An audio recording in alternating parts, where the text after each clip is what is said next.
আজকে ডাটা দিয়ে কি রান্না করবো মা? ডাঁটা দিয়ে আলু দিয়ে পলি মাছ দিয়ে রান্না করব। পলি মাছ টমেটো দেবার সাথে? হ্যাঁ, দেখ এখানে কি কি কেটেছি। তার জন্য আলু কেটেছি, ডাঁটা কেটেছি, আর টমেটোটা গোটা রেখেছি, পরে কেটে নেব।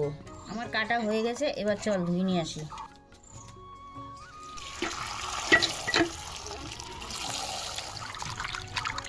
ধোয়া হয়ে গেছে, এবার আমি মাছটা ম্যারিনেট করব। মাছের লবণ দিচ্ছি।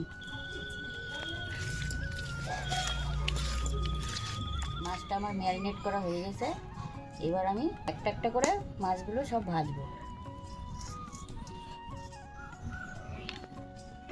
গেছে, এবার আমি মাছ ছাড়বো।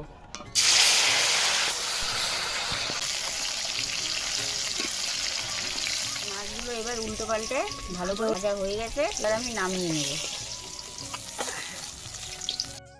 মাছ ভাজা হয়ে গেছে, এবার আলু আর ডাঁটা একটু ভেজে নেব।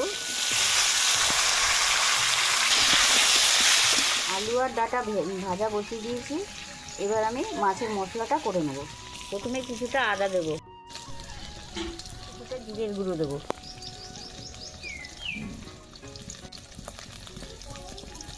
এবার লঙ্কা আনতে ভুলে গেছি, একটু লঙ্কাটা নিয়ে আয় না। দেখ ফ্রিজের ড্রয়ে আছে, একটু এনে দে না। হ্যাঁ এনা লঙ্কা দে, এই বাটিটাই দিলাম। হ্যাঁ এই বাটিটাই দে। এবার আমি মশলাটা করে নিচ্ছি।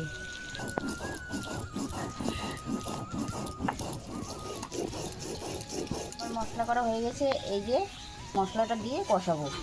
টমেটো আবার দিয়ে দিয়েছি, এটা দেখানো হয়নি।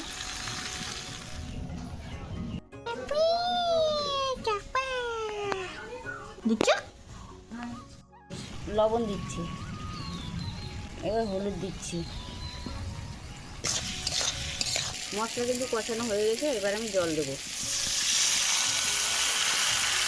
মাছের ঝোলে কিন্তু ভালোই জাল উঠে গেছে, এবার আমি মাছগুলো দিয়ে দেবো।